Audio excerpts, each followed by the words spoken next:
What's the true story? The true story is that at the start of the Operation Vanguard thing, the soldiers were supposed to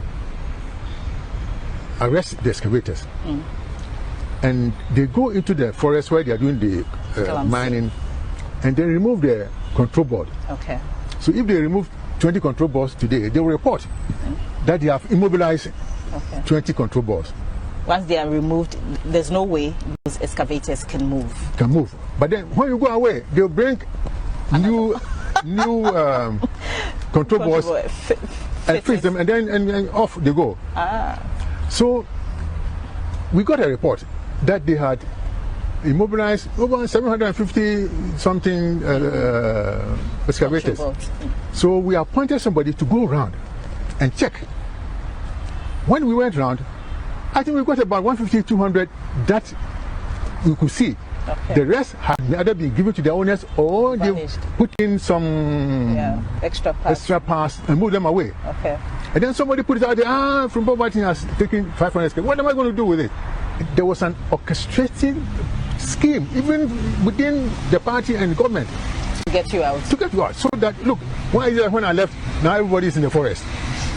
At that time, we dare not enter the forest. You know. But as I said, I don't want to go into details now because I have a lot to say on that. But let me tell you that I did not take one excavator for anything. And they know the truth. Now things are coming up. We know those who are behind it, and the party people who are there, people in government, including Jubilee House, who are doing galamsey and so on, even now. Right, so that's Professor Frimpong Boateng, former minister, environment, science, technology, and innovation. That is his verdict. Now, just a few of your messages on the back of the matter we just discussed, and then we'll go into that one. This one from Fianco. K. Fianco says, how do you strengthen a political system when all the major officials of elections are party members of the incumbent government? I mean, what is there to strengthen? Is everybody at the EC members of the incumbent government? The president may have had the opportunity, and I think we always need to situate it, may have had the opportunity to appoint, I think for now, those who are there, almost all of them. But that's a duty he has to do, a constitutional duty. Folk Kofi says, in the case of judges, there is opportunity for judicial review. So whatever they do could be subjected to further scrutiny.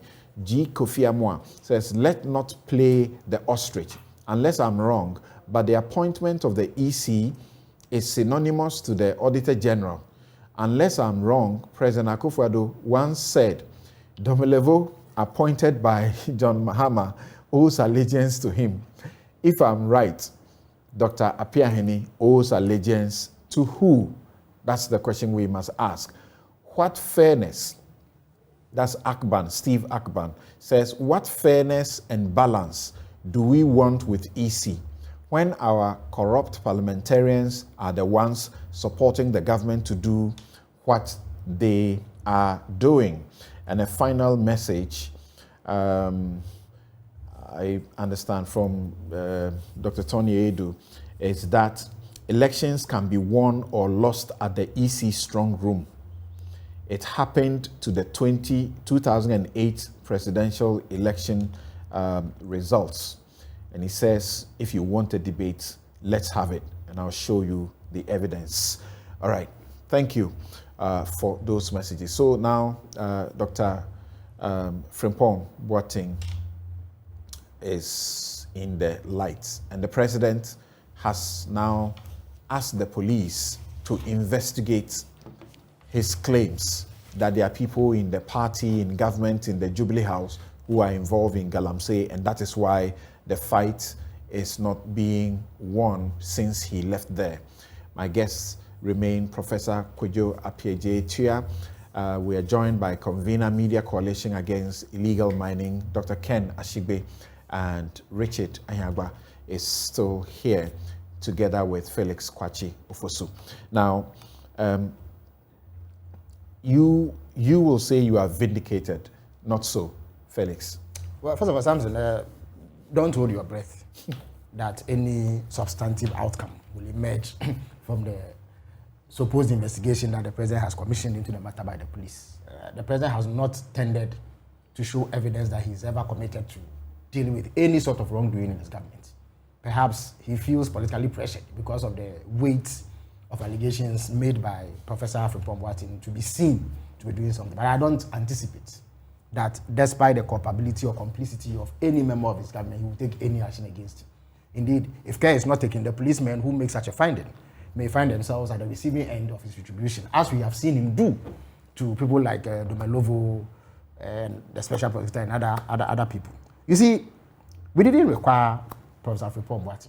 Perhaps you could say that he's added impetus to those of us who have criticized President Akufo-Addo's botched fight against Galamsey. But we didn't need him to convince us that there was governmental complicity in the Galamsey menace. That is the only reason why it has flourished.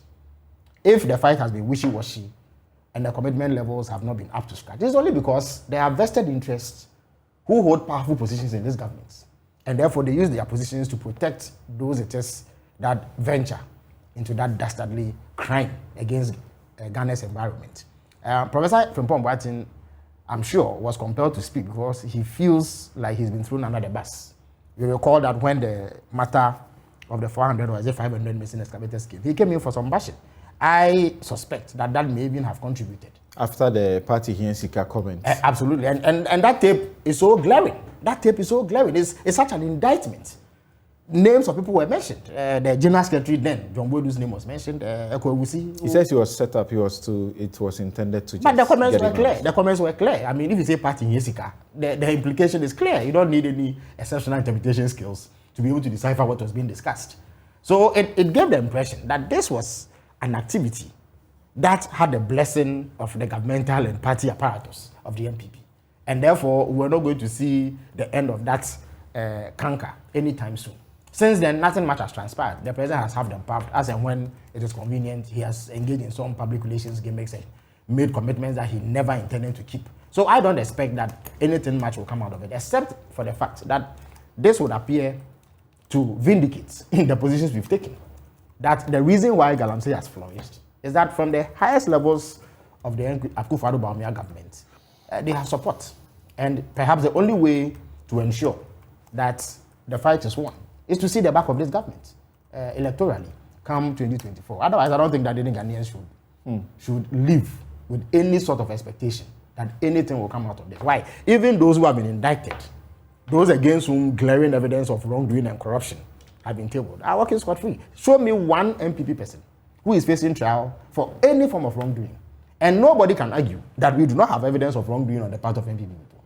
There are people standing trial for far less compared to what MPP people have done and have not been prosecuted. So I don't expect any useful outcome, except that it makes for very, very sad commentary that the seat of government is directly accused of engagement in this. Richard, we had, when Prof made this comment, we had NDC, bigwigs, including in Parliament, saying this must be investigated, this must be investigated. Now the president says it should be investigated.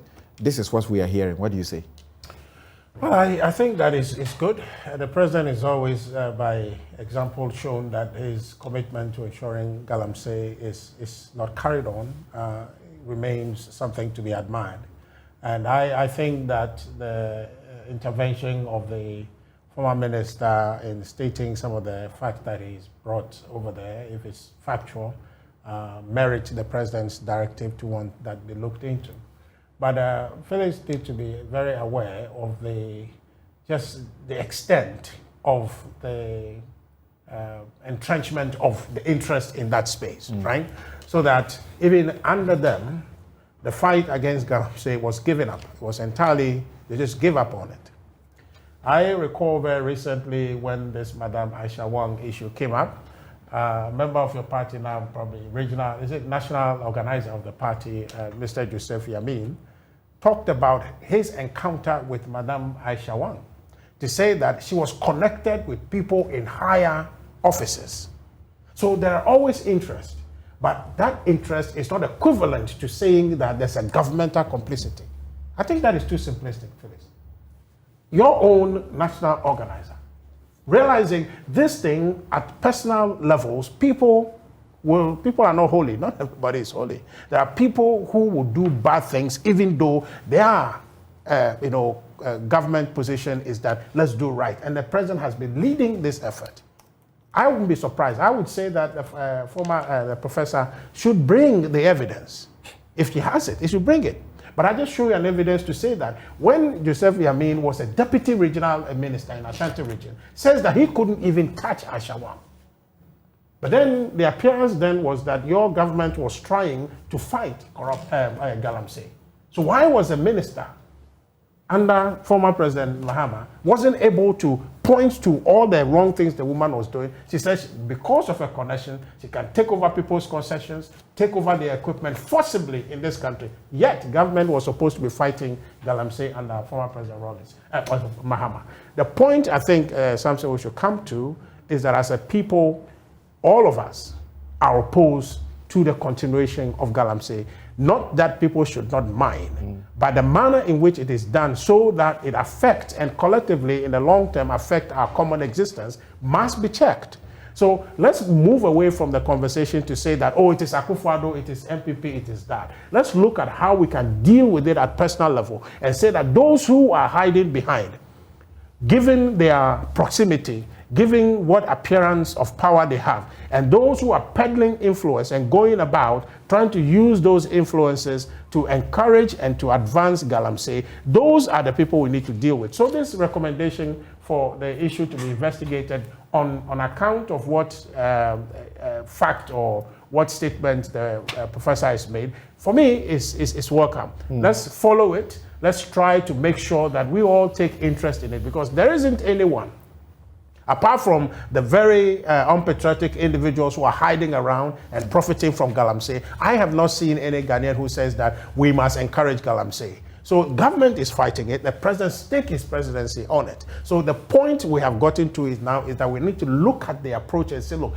it seems to me there may be individuals, and based on what I'm just giving you from Joseph Yamin, when your own effort was underway, is to say that there are individuals whose interest is making all of us lose this fight. And that is what we need to fight. And I think that this investigation could lead us there. So we can all try and come together, understanding that there are bad people in society, and those bad people, we can all work together, depoliticize this matter, and see how is it that common interests can prevail, and we will fight this thing together. So for me, the president's call for further investigation, I think that it should be supported by all.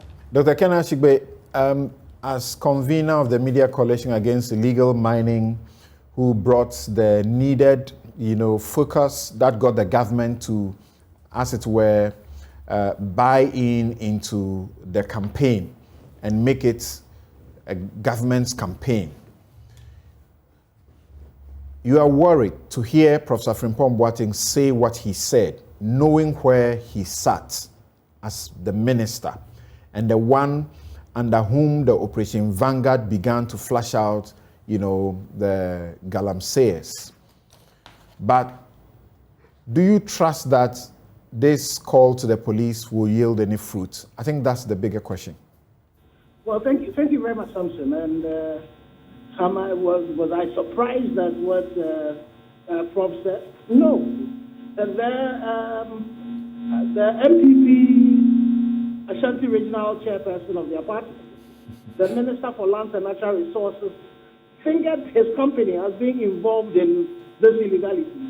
What has happened to him? We have petitioned the AG and the police. IGP says he's referred it to the CID Director General. We're waiting for her call, to be able to get that done. The Bosome Freho MCE, who was caught on tape confessing to a crime. We were told that he was supposed to have gone to meet the Minister for Local Government. What has happened to that? So it is a fact that the only reason why we've not been able to deal... There was action taken against him. He was dismissed, right? Samson, if you look at the Minerals and suspended. Mining Act, the Minerals and Mining Act is the punishment for sinning against, that law dismissal. Samson, you are the lawyer. Just advise me. Advise me. Is that one of the punishments? The person is involved in an illegality. The NPP itself had gotten the punishment, increased, and you were expecting that somebody like this, we would see the sanctions that would apply to the person. What has happened? So I am, the elephant in the room is that the political parties, and it's not just the NPP, the NDC as well, are benefiting from galamsey. And, we just pretend to want to fight it. And we're not doing anything about it. So if we really want to fight this, we all need to make sure that the hot stove principle acts. And we should be seeing the law as acting. Am I confident that anything would come out of this? Again, as a student of social sciences, I would want to go and look at the results, empirical results of what has happened to all the investigations that had happened in the past. Look at the situation of when Anas did his piece on galamsey. What did the CID do? I remember even as managing director of graphics, then when there was one guy who then came against the president when he put his, and was out there saying that they were involved in galamsey. The police did nothing about it. When it comes to the people who really matter, in fact, I think as far as we know, Charles Bissiou, who was involved in that, has said consistently that the police exonerated him, and presently he's actually attacking through legal means, really. The special prosecutor, that he ought not be put before court over that matter.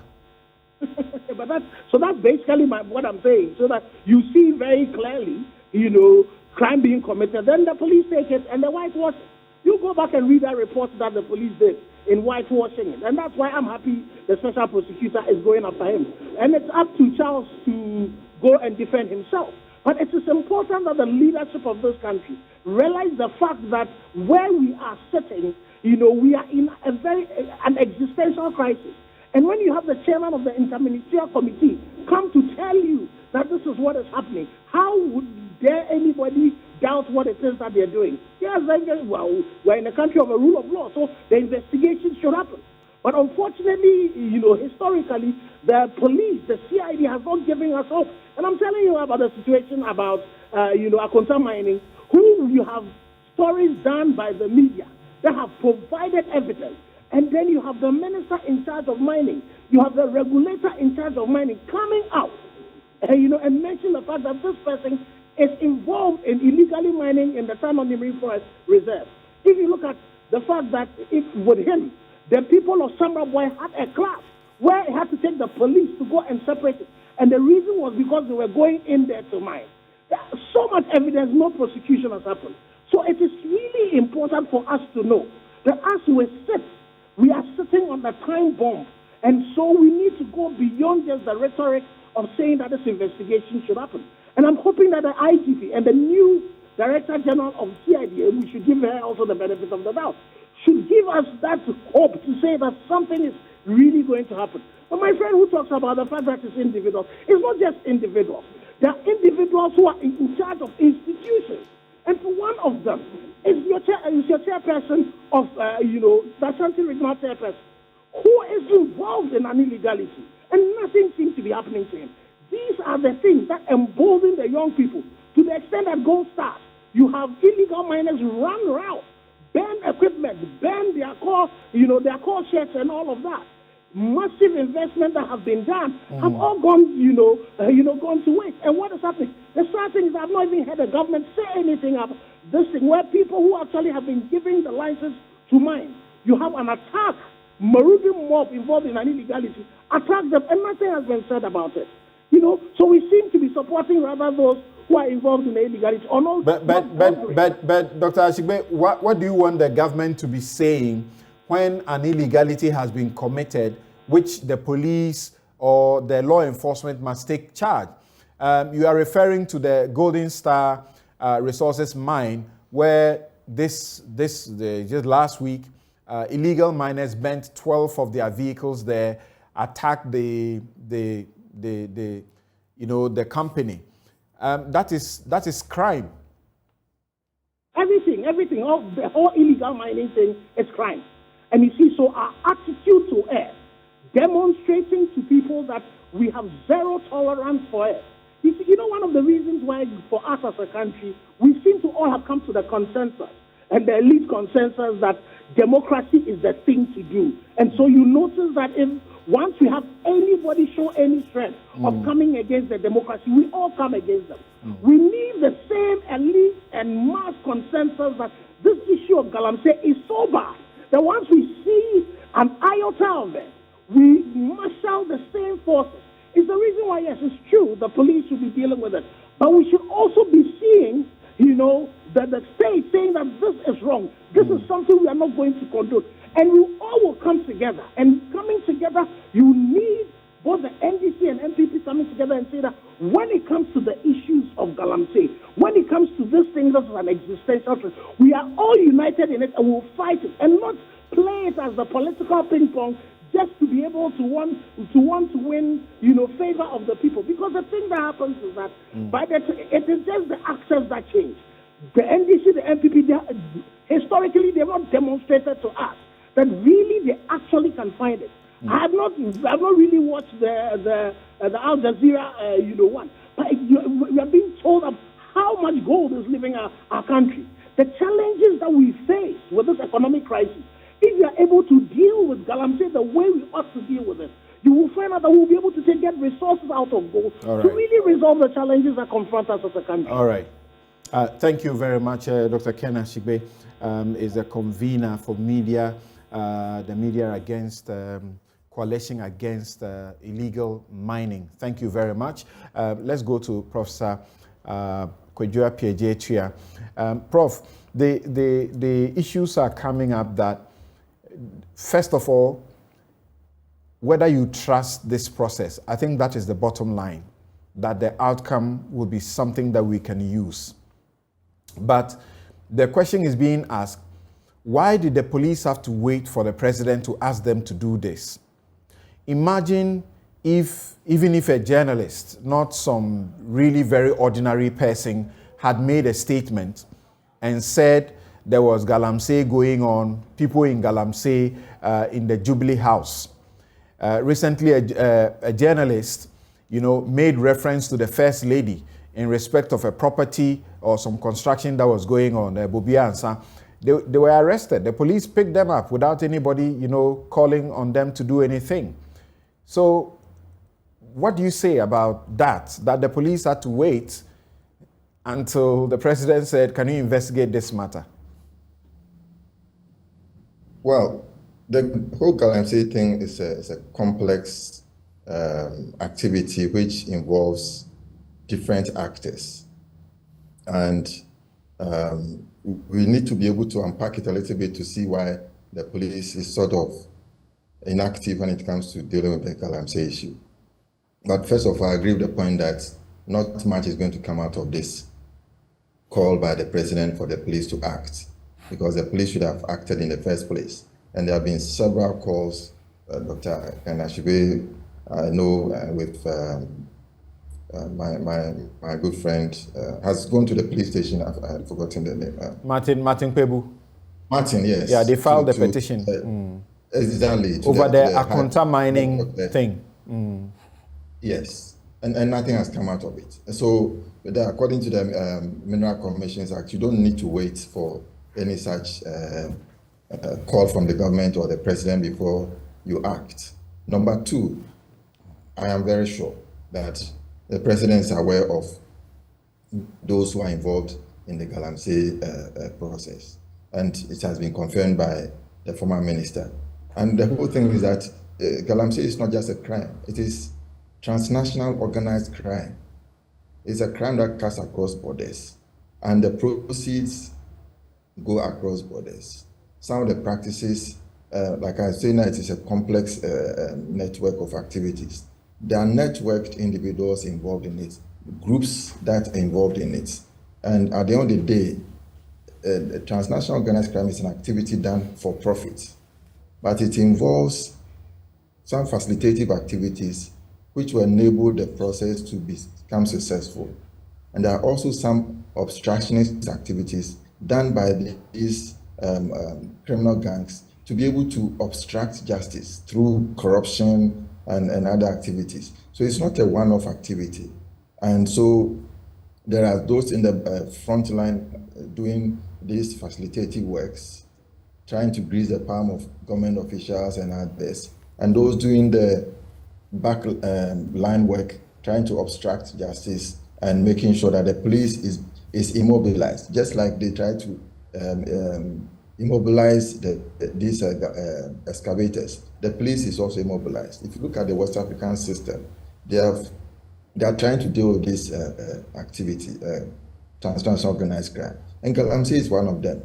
If you look at transnational organized crime generally, there are some basic ones which deal with human trafficking and so on. But West Africa has its own forms of unique forms of transnational organized crime. And galamsey is mentioned as one of them. And when galamsey takes place, it leads to cohabitation of criminal gangs with politicians. And that is a very dangerous part of it, because politicians are those who are taking care of the affairs of the state. The minerals that you find in the land is now vested in the government in trust for the people of the country. So the government has a responsibility to make sure that these resources are well protected, well exploited, and the resources shared equally among the citizens of the country. But we see a situation where we are not benefiting from that. So you guys don't trust the police process. What should happen? Meanwhile, you were talking about the devastating nature of galamsey. So if something has come out, something must be done. So what should happen? And what do you say to those who say you don't really have to trust, Professor Frimpong Boateng that much, because he is saying that people try to, frame him up and got him out of office. So he may be bitter and also want to get at some people. Yeah, we don't need to really rely on what Professor Frimpong Boateng is saying. But the evidence is there. There's been journalists who have been there. There have been Anas has done some work. Al Jazeera has done some work. Some other environmental organizations I deal with have done some work, Third World Network and so on. So the evidence is there. We don't need Professor Frimpong Boateng to tell us about it. So even if we don't find him credible, what he has said confirms what is already there. So the question is, what do we do about it? Well, I, for one, am doing some project for ECOWAS that deals with transnational organized crime. If you look at the steps, the processes, the structures taking place or put in place to deal with transnational organized crime, they are enormous and they could reap benefits. But at the end of the day, it is about the independence of the police. The police is not independent enough to be able to do this work, because the galamsey activity and other transnational activities are connected to the highest echelons of governmental power. Some criminals are becoming politically minded, and some politicians are becoming criminally minded. So that sort of collaboration is not good to fight the galamsey menace. And so it is about time that the police is given that independence. The structure that have been put in place be made to work, so that the Ashawans and the Chamawuntumis and so on can be brought to justice. And that is how I think we can deal with the problem. Well, we can also look at it from the point of view of a human rights-based approach. But the question is, you have to go outside the confines of the country to be able to see what can be done about it. So that is where we are. We seem to be going in a cycle. Much of the, how do I put it? The political system, you remember Osei Chairman Sabonsu, Honorable Member of Parliament, he said that you need about 4 million Ghana cedis, 400 million Ghana cedis to be able to run for a president. Where does the money come from? And here's a situation where we have an EC that is giving the power to demand access declaration from political parties when they are registered, when they hold elections, and at the beginning of every 6 months or beginning of any new year, they don't do that. It doesn't do that, perform that. So in that matter, we are not able to check how money goes to these political parties. And we have these political financiers, the godfathers, who are feeding money into the political parties. And at the end of the day, they determine how the government should be run. So until we deal with that, right. I think when the CDD did the research and came out with the fact that to prosecute a successful presidential campaign, you need $100 million. There were suggestions that some tainted galamsey money goes into some of this process. And for an MP, you need 4 million Ghana cedis to be able to prosecute a successful parliamentary campaign. Thank you very much, Professor Kwadwo Appiah Etua and also Dr. Ken Ashigbe for joining us here. We will